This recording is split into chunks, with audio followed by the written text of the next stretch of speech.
Donc nous saluons la presse qui est présente aujourd'hui en conférence de presse que nous organisons pour nous capables d'annoncer et inviter le public là dans deux activités de commémoration pour nous saluer mémoire Jacques-Stéphane Alexis et surtout célébrer extraordinaire héritage politique Jacques-Stéphane Alexis.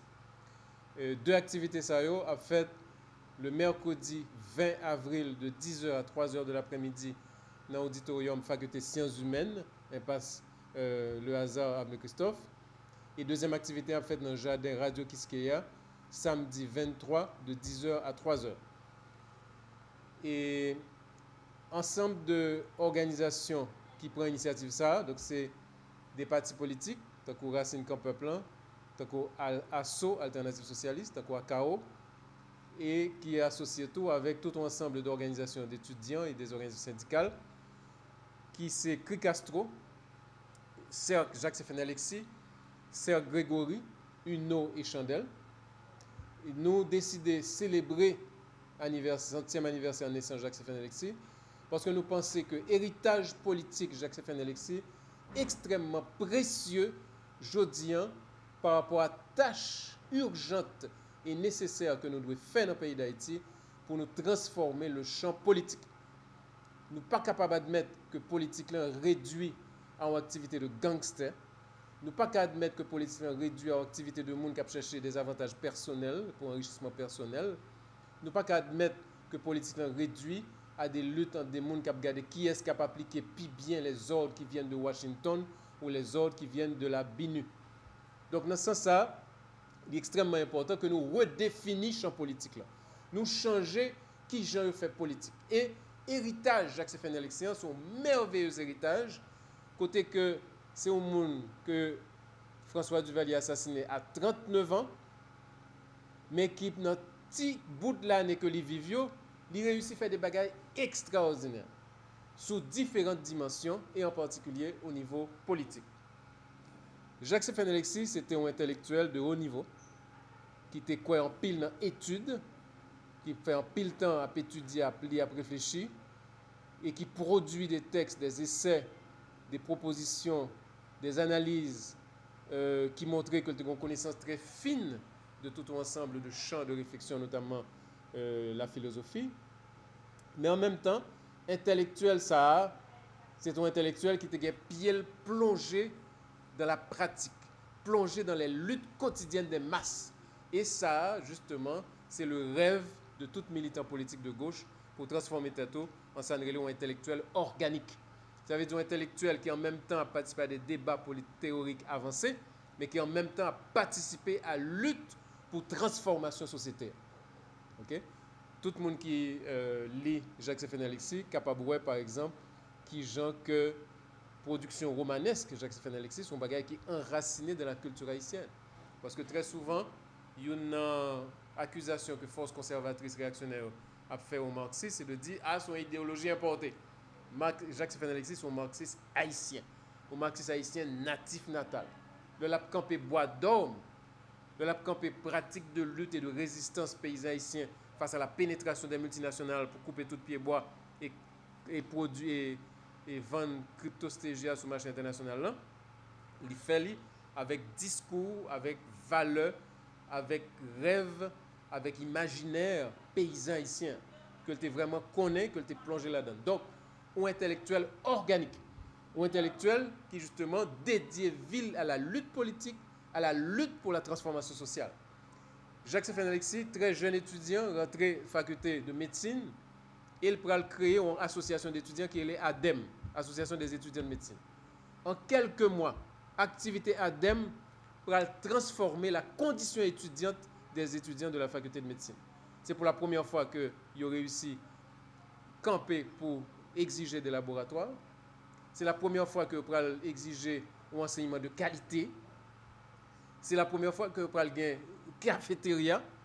Et c'est la première fois que vous allez gagner des cartes qui permettent que vous ayez des réductions de tarifs, par exemple, au niveau du transport en commun, comme étudiant de la faculté de médecine. Donc, en quelques mois d'activité, Jacques-Stéphane Alexis réussit à transformer la condition étudiante.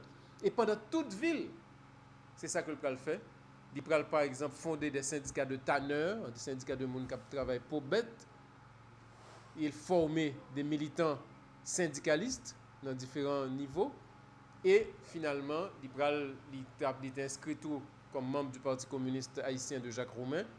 Il va former le POP et finalement, il va former le PEP, Parti d'entente populaire, qui sont extraordinaires instruments de lutte politique pour la transformation socialiste et la lutte contre la dictature des Duvalier.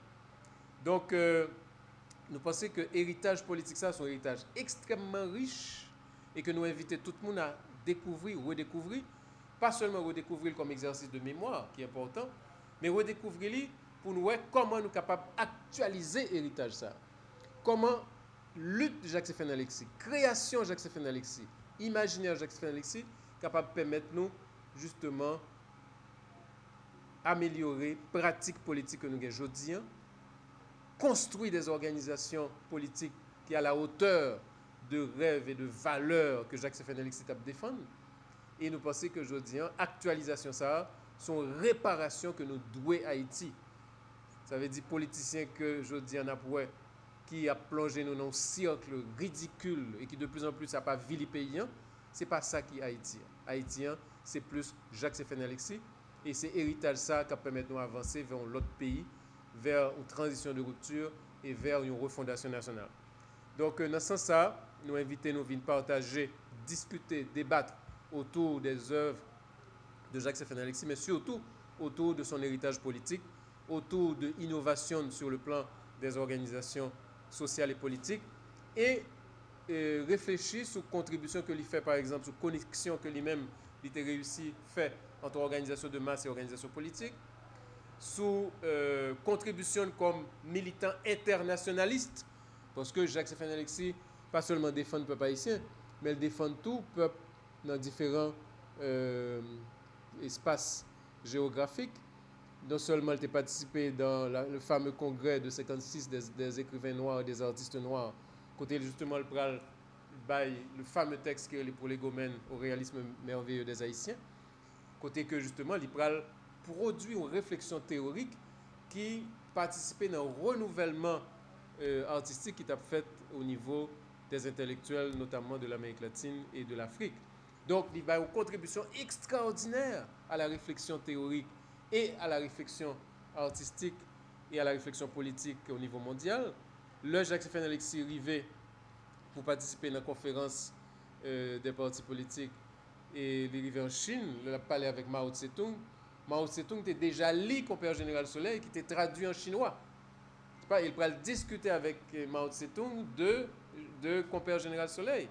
Et il ne va pas rester tête baissée devant Mao Tse-tung. Il va dire Mao Tse-tung, jeudi, mouvement communiste au niveau international, besoin de réconciliation entre la Chine et l'Union soviétique. Il va produire un texte sur ça.